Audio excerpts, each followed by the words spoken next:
Hi, my name is Nancy, and I am an average Chinese American girl. I want to become a doctor for women's health, but when I was little, I was pretty clueless.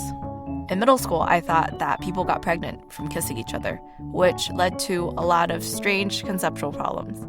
Like, I thought, what if my friend got pregnant from kissing her boyfriend? Oh my god. And my parents never really told me about how babies came to be, even after my mom got pregnant with my little brother when I was 9. Eventually, I started figuring it out through books and the internet and high school biology, but didn't really understand it.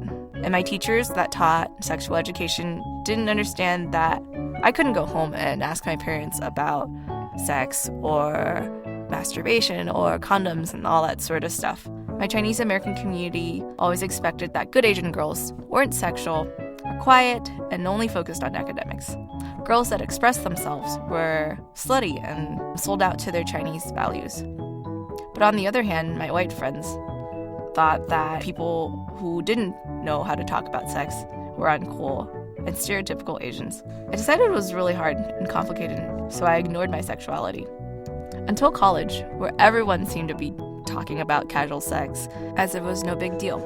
And I felt like maybe I grew up wrong, or there's something wrong with me that I didn't understand what any of this meant. But I didn't have anyone to talk to about how I felt, or how to explore and how to understand my own feeling.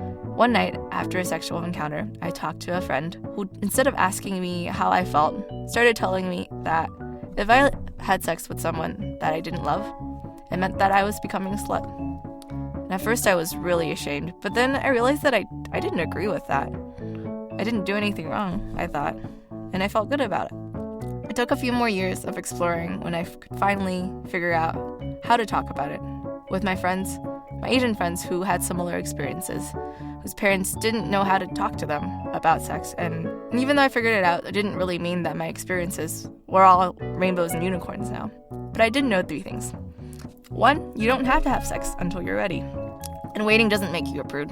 But 2, if you are ready, it's totally okay to experiment. It doesn't make you a bad Asian, it doesn't make you a bad student. And 3, you're the only person that should tell you how to feel about it all. So I hope that my experience can help families to really start conversations about sexual education, and more importantly for kids like me, Asian kids who grew up not being able to talk about it, to finally open up to each other. I mean, life is hard enough with puberty and prejudice, and it's important for us to support each other. So it's time for us to change the dialogue about sexual education to make sure kids like me won't grow up to feel worthless or excluded, but that she has authority over who she is and her own body.